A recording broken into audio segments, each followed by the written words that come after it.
Welcome back to the Conscious Mental Health Podcast. I'm Juniper Owens, LCSW, Director of the Academy of Integrative Mental Health, and your host for today's episode, Latest in Mental Health, where we discuss current trends, headlines, research, and important topics in mental health, with emphasis on the biopsychosocial spiritual perspective, exploring everywhere from the depths of consciousness to the structures of global society.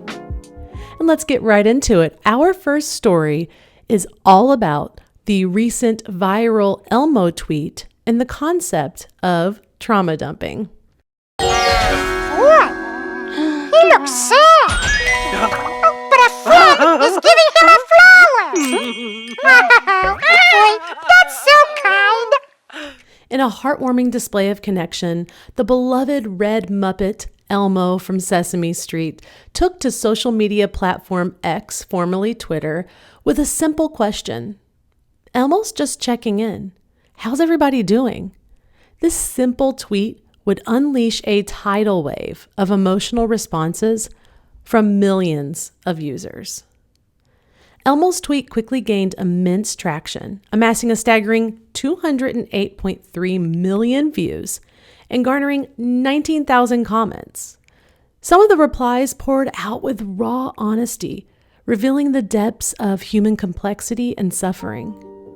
One user expressed, "Honestly, Elmo, I need a hug," encapsulating the longing for comfort that many people share in these challenging times. Another tweeted, "Elmo, I'm suffering from existential dread over here." Another, "I really try to be happy and strong at work, but sometimes it's just too much, Elmo. I'm struggling." Elmo, I'm going to be real with you. I don't think I can keep living like this. I feel like Oscar the Grouch in a world of Elmos. Broken heart emoji. Disappointed in the people around me. It's so depressing. I just want to sleep all the time. Sorry, Elmo. Sad emoji.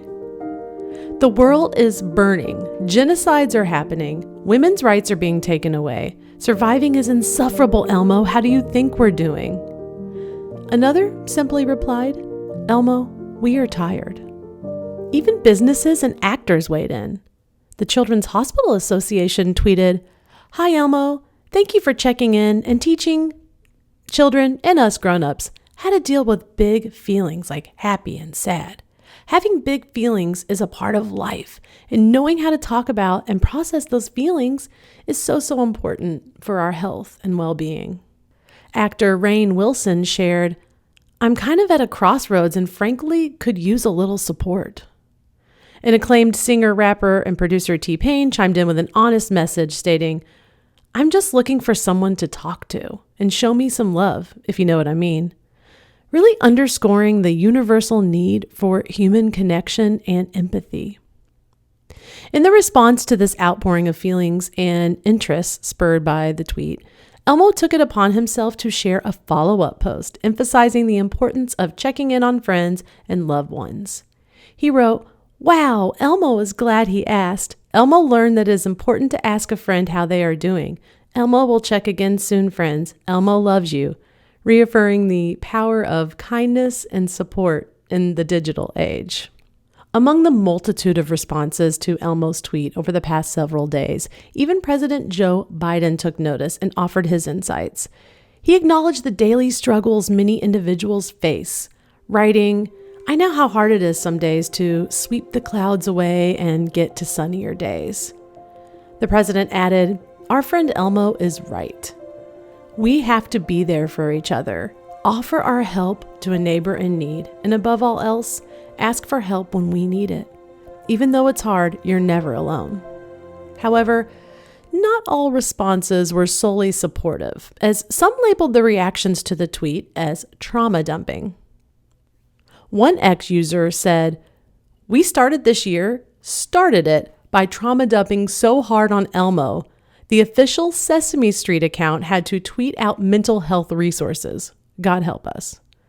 The discussion raised important questions about the balance between expressing genuine emotions and being considerate of others' capacity to listen, highlighting the complexities of sharing feelings on social media platforms. In essence, Elmo's heartfelt questions sparked a profound online dialogue, prompting individuals to reflect on the significance of authentic human connection and the delicate line between sharing genuine experiences and being mindful of the emotional well-being of others. What are the lines between trauma dumping and being honest about one's real lived experience, even when it's not all sunshine and rainbows? In today's digital age, the boundaries between personal and public have blurred significantly, particularly when it comes to sharing our innermost thoughts and emotions. While social media provides a platform for self-expression, it also raises critical ethical questions regarding the sharing of trauma and distressing experiences.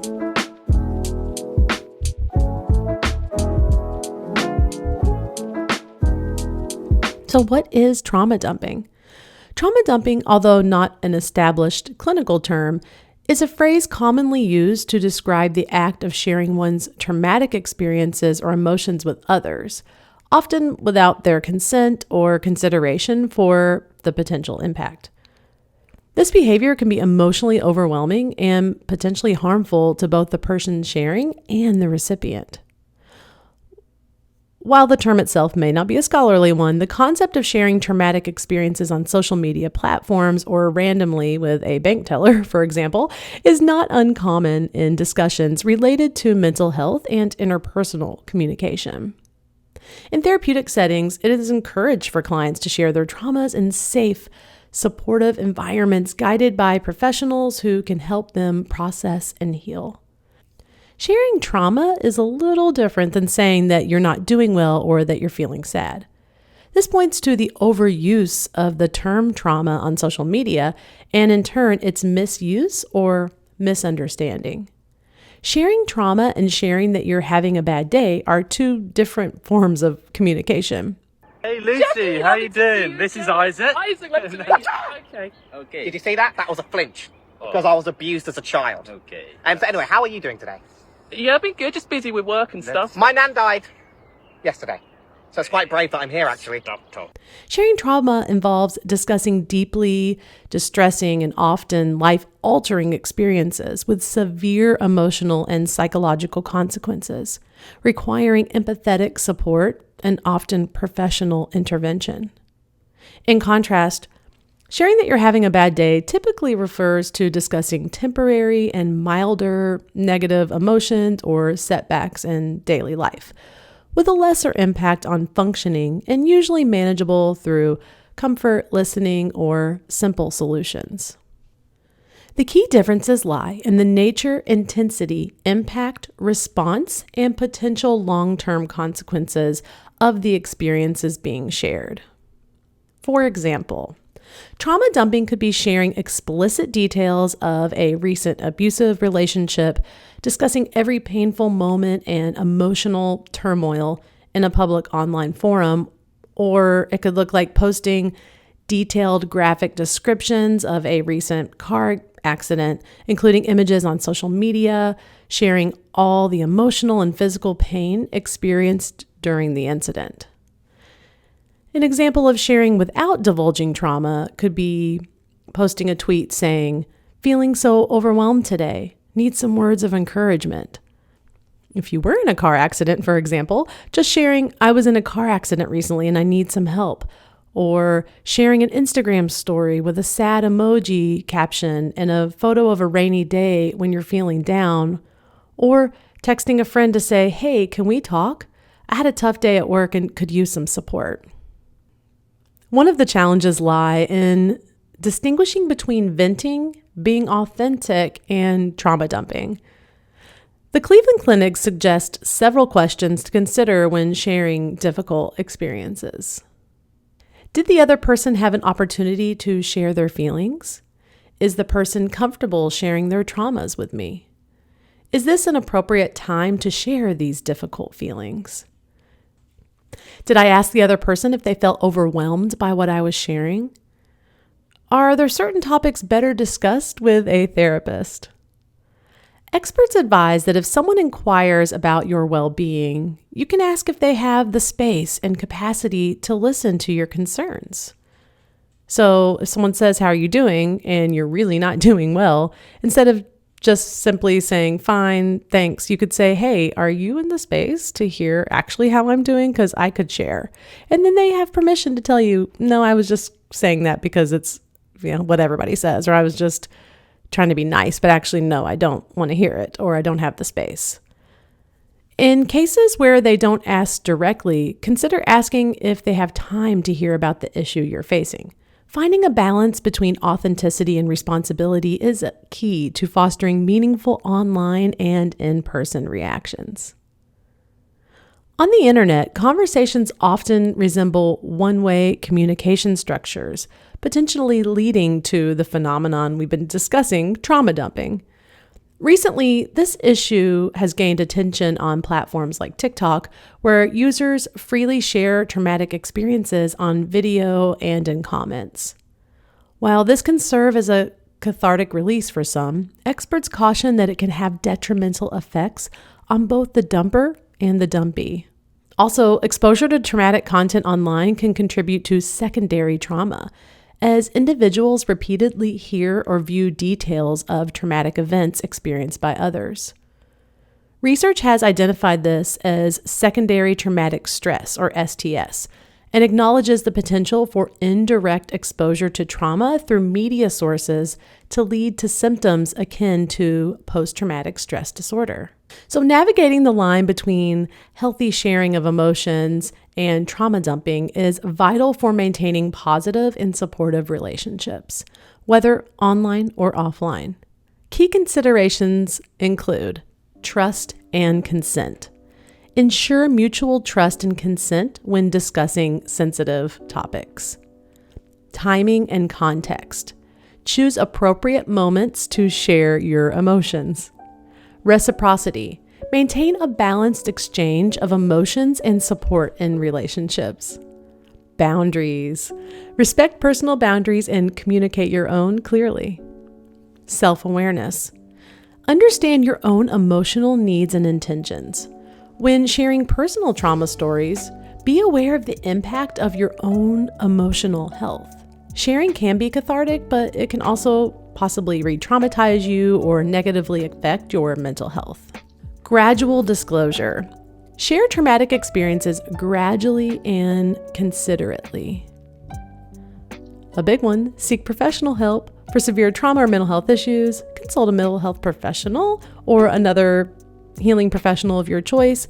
Call a hotline like 988 or a warm line with peer support. Supportive listening.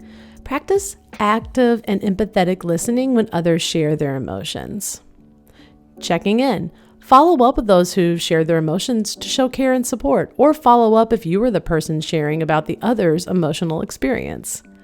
I like to do check-ins like, "How was that for you?" when I shared that, or maybe even the next day, "Woo, last night got a little bit heavy. How are you doing over there?" Something like that. And I've had friends do that with me, and I really appreciate that. Lastly, respect limits. Honor others' comfort levels and avoid pushing them. We also highly recommend using content warnings when posting potentially distressing content online. This allows people to make an informed choice about whether to engage with the content, especially if they have a history of trauma or emotional sensitivity. Expressing yourself and sharing your life experiences on social media can provide a platform for raising awareness, finding support, and fostering community. However, it must be done with careful consideration of potential impacts and sensitivity toward those who may be affected by the content. Finding the right balance ensures that these online spaces remain supportive and safe environments for all. In the wake of Elmo's viral tweet, which sparked an overwhelming response from individuals seeking connection and a platform to share their emotional burdens, the question remains: why are Americans experiencing so much anxiety, depression, dread, and exhaustion, and sharing it on social media platforms?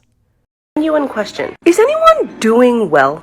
mentally, physically, socially, financially. And I guess I'm specifically talking about doing well, living in the United States. Like, is anybody at ease? Seems like everyone, literally everyone, is lonely. Seems like the majority of us are in survival mode 24/7. Seems like most of us are on the verge of financial devastation. Like, seriously, is anybody moving through life and shit is just going well for you consistently? Mental health experts, economists, and sociologists have been attempting to answer this question for decades. And for some, the answer is loneliness.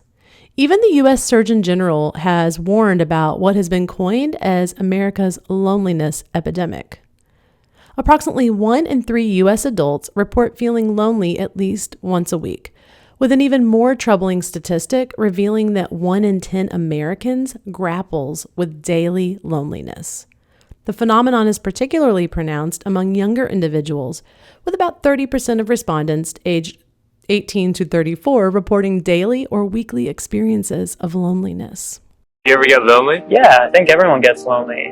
That's almost like a daily struggle. I often feel very lonely in the city. What does it feel like? Feels like being lost, like in a maze. With no hand reaching out to you, and you just don't really feel like climbing back out, or you just can't climb back out. It feels like that feeling of like you're about to cry, but you just don't need to. I live in a studio apartment, so oftentimes it's sort of trying to be comfortable with myself. I think loneliness for me is not feeling understood. And I definitely don't feel understood if I can't understand myself. There always feels like this greater looming thing in me that brings on sadness. Loneliness is not just an emotional struggle. It has been linked to various health risks. Research shows that loneliness and isolation are associated with a greater risk of heart disease, dementia, stroke, depression, anxiety, and premature death.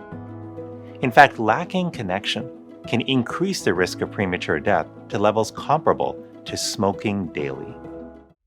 As the loneliness epidemic continues to draw attention, it becomes evident that the need to connect, be seen, and share experiences of heartache, stress, grief, and suffering remains a pressing issue. The Campaign to End Loneliness defines loneliness as a subjective feeling of lack or loss of companionship resulting from a mismatch between desired and actual social relationships. The 3 types of loneliness, emotional, social, and existential, are described, highlighting the multifaceted nature of this issue. The CDC, reported by the Surgeon General, suggests Social connection is as fundamental to our mental and physical health as food, water, and sleep. And it affects our performance and productivity at work, school, and in our communities. Now is the time to invest in building social connection. This first ever Surgeon General's advisory on our epidemic of loneliness and isolation shows us how. The keys to connection are simple. Answer a phone call from a friend. Invite someone over to share a meal. Listen and be present during conversation. Seek out opportunities to serve others. These steps may seem small, but they're extraordinarily powerful. Yet something is glaringly missing from the report and suggestions offered by the CDC. No explanations are given about the possible causes of the loneliness epidemic. There are no discussions around the environmental factors and cultural or systemic structures that might play a role in how lonely people are, and the incredibly high number of individuals who experience a mental health diagnosis. In 2020, 20.78% of adults were experiencing a mental illness. That is equivalent to over 50 million Americans. Over 1 in 10 youth in the U.S. are experiencing depression that is severely impairing their ability to function at school or work, at home, with family, or in their social life. And almost a third, which is 28.2% of all adults with a mental illness, reported that they were not able to receive the treatment they needed. 42% of adults with AMI reported that they were unable to receive necessary care because they couldn't afford it. Over the past decade, some have questioned whether these changes result from neoliberal capitalist policies and ideologies. Sociologist David Matthews asserts that the profound connection between mental health and social conditions has often been obscured and overshadowed by a biomedical perspective laden with scientific jargon. It is imperative to acknowledge that the social, political, and economic fabric of society plays a pivotal role in shaping individuals' mental well-being. He says that certain social structures prove more conducive to fostering mental health than others. Capitalism, serving as the foundational framework upon which society's superstructure is constructed, emerges as a significant factor contributing to the deterioration of mental health, he says. Some of the possible factors that could affect mental health associated with neoliberal capitalism are income inequality, lack of social safety nets and social support, working conditions and work-life balance, reduced access to healthcare, and consumerism with a focus on external validation. Yet other scholars discuss the impacts of technology, in particular social media and mental health. A 2024 paper published in Frontiers in Psychiatry addresses the adverse impacts of digital technology, including social media, gaming, and smartphones on physical, mental, and social health, indicating a connection with poorer psychological well-being. People take to TikTok to weigh in on loneliness and mental health. Some users discuss the culture of the U.S. as being designed for loneliness compared with other cultures they experience when traveling or from their country of origin. One of the biggest culture shocks that I had to deal with when I came to the US was how lonely you guys American are. Like, if I talked to one person yesterday, that was a lot. And now I talk to myself all day.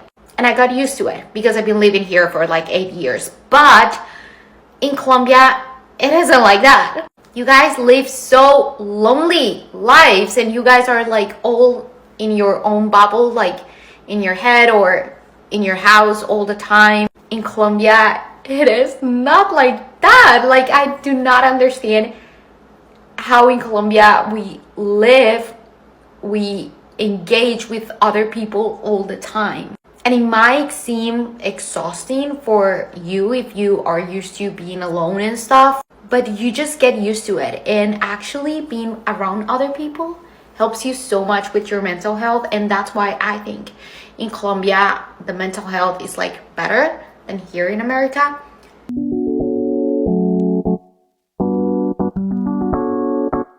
After traveling, you realize that America is designed to keep you socially isolated and lonely. One thing in America that's generally accepted is that people think your life is going to be so lonely after you turn 18 or become an adult or finish college. Oh, you're not going to have time for friends. You're never going to see them. You're just going to go work, go home, eat, sleep, and do it all over again. But in Mexico and other Latin American countries, you realize that communities and families and people are closer together because the cities are walkable, they prioritize face-to-face time, and they value relationships, meeting people, and they're so friendly.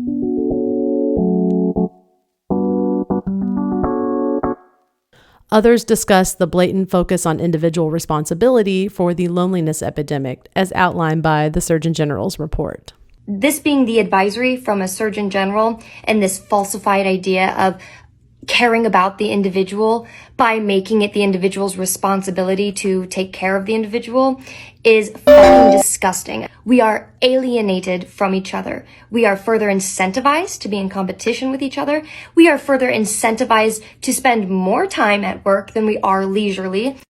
Capitalism has impacted our nervous system, the way we relate to each other, our mental health on so many levels. We don't really talk about that enough. One big part of capitalism is the concept of the self, right? Capitalism drives competition.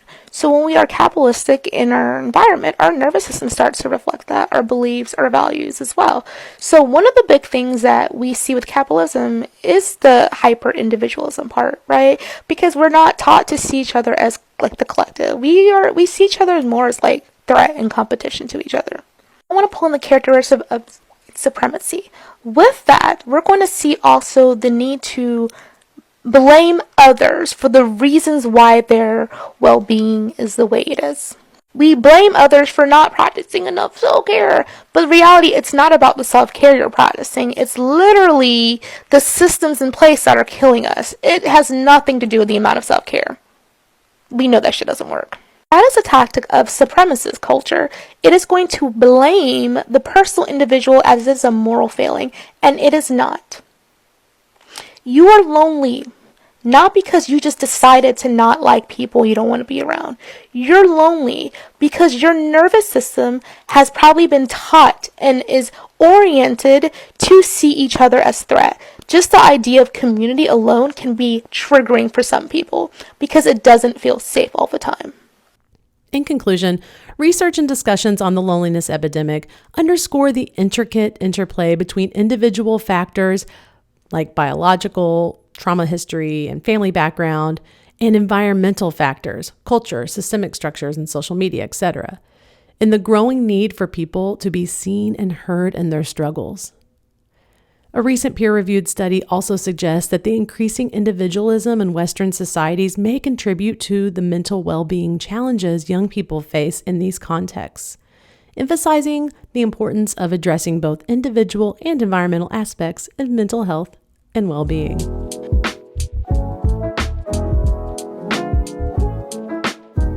While communication with others across the globe is accessible and frequent, the need for connection and attachment with others has not changed from the time of smoke signals to the Pony Express. And now, real-time thoughts from people worldwide and breaking news are all in the palm of your hand.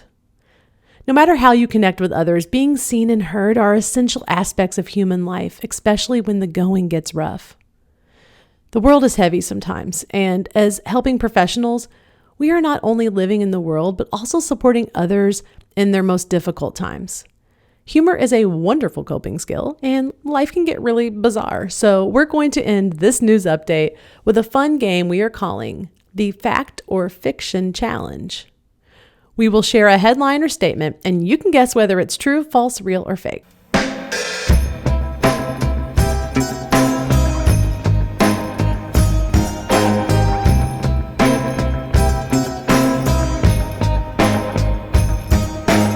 Are you ready to play? True or false? People use only 10% of their brains. False. The notion that people only use a fraction of their brain's potential is a common misconception and inaccurate. The brain is a highly complex organ, and most, if not all of it, is actively engaged in various functions at different times, as demonstrated with neuroimaging technology. In reality, our brains are continuously active, even during rest, playing a crucial role in various cognitive processes, emotion, sensory perception, and motor control. So you can rest assured that you are using much more than just 10% of your brain. Oh, another brain-related true or false. People are left-brained or right-brained. You guessed it, false. The myth of left brain analytical and right brain creative individuals is debunked by scientific research, which reveals that everyone utilizes both sides of their brain equally. While certain brain sections may become stronger based on an individual's lifestyle and habits, this adaptation occurs within specific areas rather than being a result of one half of the brain dominating the other. Okay, another true or false. If one person witnesses an accident, they're more likely to render aid. If multiple people witness an accident, the odds of someone stepping up to help lessen.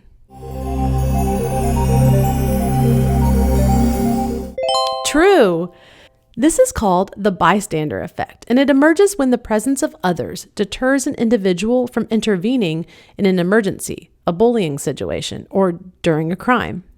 The more bystanders present, the less likely any of them are to provide assistance to someone in need.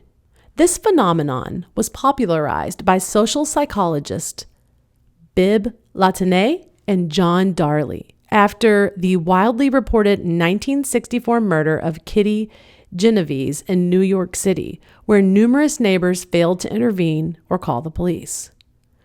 Latané and Darley attributed the bystander effect to two key factors: diffusion of responsibility, where increased bystanders reduce individual feelings of personal responsibility to act, and social influence, wherein people observe others' behavior to determine their own actions. All right, and just for poops and giggles, here are a few headlines. Which ones are real and which ones are fake? World's first hot dog ATM opens in Malaysia. Fake. Flood of caramel unleashed by a Brazilian sugar fire. Real. Polar bears scream when they poo. Fake. Artist sells invisible sculpture for more than 12,000 pounds. Real. Police in Germany rescue man chased by baby squirrel. Real. Were you able to separate fact from fiction?